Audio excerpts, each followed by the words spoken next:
दुष्काळी पट्ट्यातील हजारो कुटुंब देशाच्या वेगवेगळ्या शहरात आणि खेड्यात गलाई व्यवसायाच्या निमित्ताने स्थिरावलेली आहेत। दुष्काळी परिस्थितीवर मात करत हिम्मतबाज युवकांनी सोने चांदीच्या व्यवसायात आपलं नाव कमावले। गलाई बांधवांच्या प्रश्नांची सोडवणूक करण्याची आणि तुमच्या पाठीमागे उभा राहण्याची भूमिका मी घेतलेली आहे। गलाई बांधवांचे प्रश्न सोडवण्यासाठी गलाई बांधवांच्या खांद्याला खांदा लावून ताकदीने काम करणार आहे। त्यामुळे गलाई बांधवांच्या प्रमुख मागण्यांबाबत मुख्यमंत्री देवेंद्र फडणवीस यांच्या माध्यमातून केंद्र सरकारकडे पाठपुरावा करून प्रश्न प्राधान्याने सोडवले जातील असे प्रतिपादन भाजपचे आमदार गोपीचंद पडळकर यांनी केलेत। अखिल भारतीय मराठी व्यापारी असोसिएशनच्या वतीने नवी दिल्लीतील जवाहरलाल नेहरू स्टेडियम ऑडिटोरियममध्ये आयोजित केलेल्या देशभरातील गलाई बांधवांच्या राष्ट्रीय महामेळाव्यात ते बोलत होते। यावेळी राष्ट्रीय अध्यक्ष अनिल शेठ पाटील म्हणाले, गलाई व्यवसायाला 200 वर्षांची परंपरा आहे, परंतु गलाई बांधव संघटित नसल्यामुळे आणि या व्यवसायामध्ये येणाऱ्या अडचणी आतापर्यंत केंद्र सरकारच्या पुढे कुणीच मांडल्या नाहीत। अखिल भारतीय मराठी व्यापारी असोसिएशनच्या माध्यमातून 22 राज्यातील मराठी व्यापारी आणि गलाई बांधव जोडले गेलेले आहेत। गलाई व्यवसायाला लघु उद्योगाचा दर्जा मिळावा, कलम 411 मध्ये संशोधन करावे यांसह विविध प्रश्नांवर चर्चा करण्यासाठी या महामेळाव्याचं आयोजन केलंय।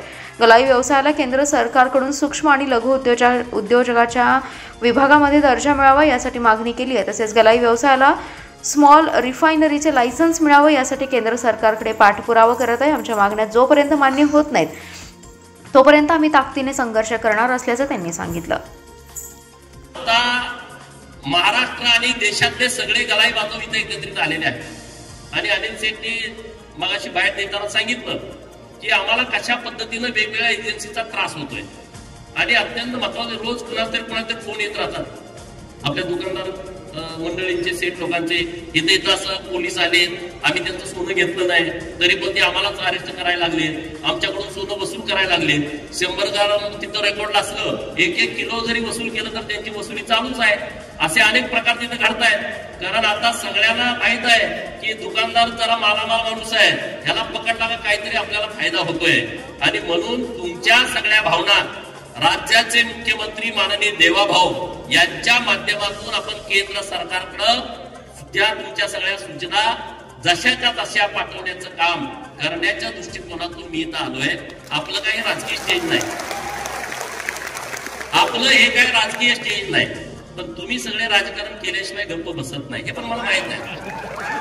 कारण हे जरी राजकीय स्टेज नसलं तरी राजकारण करणारी सगळी मंडळी इकडं आणि इकडं बसलेली आहेत त्याची मला जाणीव आहे। कारण गावाला तुम्ही कधीतरी येता पण आल्यानंतर सगळी खळबळ करून जाता हे पण मला माहिती आहे, बरोबर। सरपंच कोणाला करायचं, झडपी सदस्य, आता तुम्हाला वेध लागले सुप्रीम कोर्टाचे परवा निकाल झाल्यानंतर तुम्ही फक्त शरीरानंच तुमच्या दुकानात आहात, तुम्ही मनाने पण सगळे तुमच्या गावाकडे आहेत। झडपीच तिकीट कुणाला मिळवायचं आहे, कुणाला तिकीट मिळाल्यावर कुणाला निवडून आणायचं आहे, पंचायत समितीचा सभापती कोण झाला पाहिजे, गावचा सरपंच कोण झाला पाहिजे, आमदारकी तर आता झाली, तुम्ही काय करायचं करून टाकलंय आता, परंतु आता पुढच्या तुम्ही तयारीला लागलेला आहे। राजकारण जरी तुमचा भाग नसला तरी राजकारण काय करायचं ह्याचं सगळं गणित हे तुमच्या सगळ्यांच्या हातात आहे। म्हणून मी आज तुमच्या भीतीपोटी आलोय, प्रेमापोटी तर आलोय काय, माझं प्रेम तुमच्यावरती आहे, तुमचं सगळ्यांचं माझ्यावरती नसलं तरी मी तुमच्या प्रेमापोटी पण आलोय, त्याच्यापेक्षा जास्त भीतीपोटी आलोय अनिल शेठ। कारण तुम्हाला माहित आहे आता पुढे निवडणुका आले, तुम्ही गडबड करू शकता, म्हणून हात जोडून विनंती तुम्हाला सगळ्यांना करायला आलोय की जास्त गडबड तेवढी करू नका। तुमच्या जेवढ्या अडचणी आहेत त्या अडचणी सोडवण्याच्या दृष्टिकोनातून जे काही करावं लागेल ते मी तुमच्या खांद्याला खांदा लावून करणार, तुमच्या बरोबर ठामपणे उभा